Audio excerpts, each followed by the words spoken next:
আল্লাহ সুবহানাহু ওয়া তাআলা তিনি 12টি মাসের মধ্যে মুহররম, রজব, যুলকাদা, যুলহিজ্জা এই 4টি মাসকে বিশেষ মর্যাদা দান করেছেন। এই 4টি মাস হচ্ছে হারাম তথা সম্মানিত মাস হিসাবে পরিগণিত। এই মাসগুলিতে ঝগড়া, মারামারি, হত্যা, খুন খারাপি ইত্যাদি অন্যায় অপকর্ম হতে দূরে থেকে এর মর্যাদার প্রতি সম্মান রক্ষা করা প্রত্যেক মুসলিমের দায়িত্ব এবং কর্তব্য। আমাদের কর্তব্য হচ্ছে যে এই মাসের যে সম্মান আছে, যে মর্যাদা আছে, সেটা রক্ষা করা। এ সম্পর্কে আল্লাহ সুবহানাহু ওয়া তাআলা তিনি পবিত্র কোরআনের মধ্যে সূরাতুত তাওবা সূরা নম্বর 9 আয়াত নম্বর 36-এর মধ্যে বলেন, ফালা তাযলিমু ফিহিন্না আনফুসাকুম, এই মাসগুলিতে তোমরা পরস্পরে জুলম করো না, অত্যাচার করো না। আর আমরা এই মাসগুলির মধ্যে মুহররম মাসেই একে অপরের ওপর জুলম করি, সাথে সাথে নিজের ওপরেও জুলম করি। নিজের ওপর জুলম করি না? 10 তারিখের দিন কি দেখতে পাই? নিজের ওপর টিউবলাইট ভাঙা, নিজের ওপর তালোয়ার চালানো, এগুলো কি অত্যাচার নয় নিজের ওপর? তো নিজের ওপর অত্যাচার করতে আল্লাহ সুবহানাহু ওয়া তাআলা নিষেধ করলেন যে এই মাসগুলিতে তোমরা পরস্পরের ওপর অত্যাচার করবে না, একে অপরের ওপর জুলম করবে না এবং নিজের ওপর জুলম করবে না, দুটোই। অথচ আমরা নিজের ওপরেও জুলম করে থাকি, অন্য ভাইয়ের ওপরও জুলম করি। এভাবেই পাশাপাশি আল্লাহ রাসূল সাল্লাল্লাহু আলাইহি ওয়াসাল্লাম এই মুহররম মাসের বিশেষ দিন, যাকে আমরা আশুরার দিন বলি, 10ই মুহররম, এই আশুরার দিনের বিশেষ ফজিলত বর্ণনা করেছেন।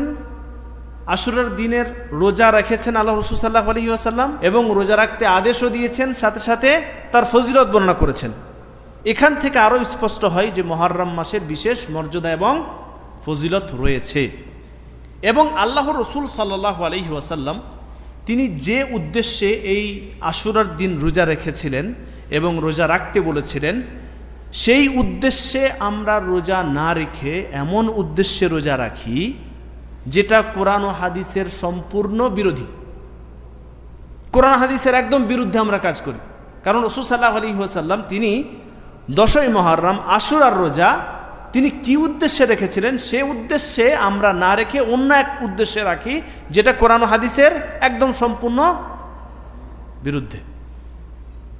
এবং পাশাপাশি এমন বিদআতের সাথে, এমন হারাম কাজের সাথে যুক্ত হয় যেগুলো থেকে দূরে থাকা প্রত্যেকটি মুসলিমের একান্ত জরুরি দরকার। সেগুলো থেকে অবশ্যই আমাদেরকে বিরত থাকতে হবে। অথচ আমরা সে সমস্ত বিদআতের সাথে মুসলিম জাতিরাই যুক্ত। যারা আমরা নিজেদেরকে মুসলিম বলে দাবি করি, তারাই এই মুহররম মাসকে কেন্দ্র করে এমন সব বিদআত, হারাম কাজের সাথে যুক্ত যেগুলো থেকে আমাদের বিরত থাকা একান্ত জরুরি, অথচ আমরা এগুলোর সাথে জড়িত হয়ে থাকি। তাহলে এখান থেকে সংক্ষিপ্ত কি স্পষ্ট হলো যে মুহররম মাসের বিশেষ মর্যাদা আছে এবং এই মুহররম মাস হচ্ছে 4টি হারাম মাসের মধ্যে একটি। এই মাসে আল্লাহ রাসূল সাল্লাল্লাহু আলাইহি ওয়াসাল্লাম তিনি একটি ইবাদত করেছেন, যেটি হচ্ছে সিয়াম, রোজা রাখা, এবং উম্মতে মুহাম্মাদীদেরকে রোজা রাখতে বলেছেন। পাশাপাশি উম্মতে মুহাম্মাদী এই দিনগুলিতে এমন সব কাজ করে থাকেন যেগুলো শরীয়তে স্পষ্ট হারাম, নিষেধ।